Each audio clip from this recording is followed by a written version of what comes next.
Au thème d'un séjour de 4 années au Cameroun, l'ambassadeur du Royaume de Belgique, Stéphane Doppe-Payne, a fait ses adieux au chef de l'État. Au cours d'une audience qui lui a été accordée au Palais de l'Unité le 15 juillet dernier. Cette rencontre, qui a duré plus d'une heure d'horloge, a donné lieu à une large revue des relations bilatérales entre les deux pays. Cet entretien a permis de passer en revue les avancées qui ont été enregistrées dans nos relations bilatérales au cours de mon mandat, que ce soit au niveau politique, avec des entretiens fréquents entre nos autorités, que ce soit au niveau de la coopération, la Belgique essayant, dans la mesure de ses moyens, d'assister la population camerounaise, et ce sera d'autant plus important dans les années à venir que la crise de Covid a entraîné également une crise économique.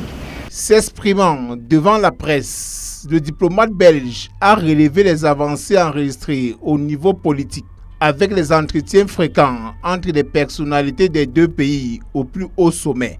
Sur le développement des échanges humains entre nos pays, nous avons tous les jours des liaisons aériennes via Brussels Airlines, mais d'autres compagnies aussi qui relient donc nos deux pays.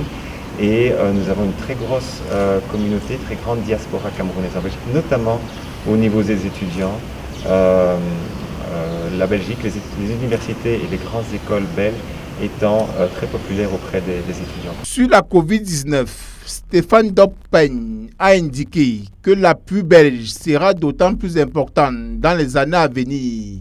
Évoquant les relations économiques, il a bien aussi mentionné la contribution des entreprises belges au développement du Cameroun. Dans le plan des développements des relations économiques, je suis revenu sur les chantiers réalisés ou en cours de réalisation par des entreprises belges ici, sur le beau développement de nos relations commerciales avec des exportations belges vers le Cameroun, mais également des exportations camerounaises vers la Belgique qui ont été en croissance ces dernières années. Avant de quitter le Palais de l'Unité, l'ambassadeur de Belgique a reçu un merveilleux objet d'art des mains du président de la République, son Excellence Paul Biya.